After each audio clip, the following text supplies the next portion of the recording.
Good day. In Book 1, The Scar of Cain, the reader is introduced to a writing device I noticed many years ago when reading a historical fiction novel. Without really knowing the actual name of the technique, I have labeled it a story within a story.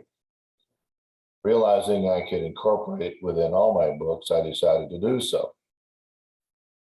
Each book of my series is divided into parts, each part representing a different time era that is presented in story form for the reader.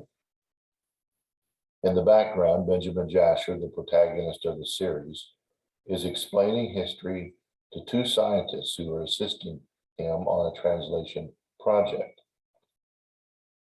Thus, while Jasher explains history as it is unfolding on behalf of the past and gradually moves forward, in the present era, life plays out in real time. Time shifts occur with each part of the book.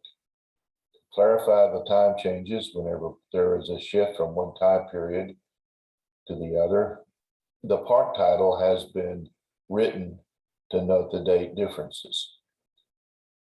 Within that part of the book, the reader can rely on that date to establish the era of discussion. Part 1 begins in the near future. The year is 2028. Benjamin Jasher, an Israeli dealer of antiquities, possesses an ancient historical record made of brass. The reader is introduced to two scientists, a paleologist by the name of William Bedford, whose specialty is ancient artifacts, and Isaac Levinson, a specialist in ancient languages. Owing to their areas of expertise, Jasher attempts to recruit them for the project to translate the ancient plates of brass in his possession. Moreover, he has enlisted their help in order to ensure his project receives credibility from the scientific community. Once the plates are translated, Jasher intends to publish the translation and make the discovery available to a worldwide audience. The two professors agree to the project, but wonder exactly what the plates contain.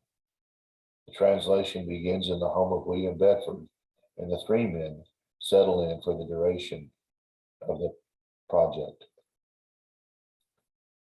Before translating, Jasher outlines the contents of the plates, and the two scientists realize that the ancient artifact represents a serious sociopolitical problem to certain international parties who will be bent on stopping the publication at any cost.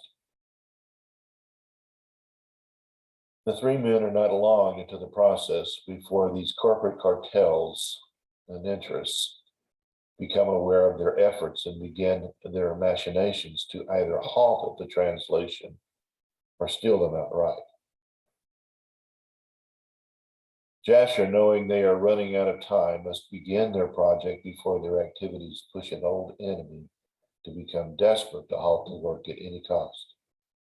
Jasher begins to explain the contents while the translation proceeds.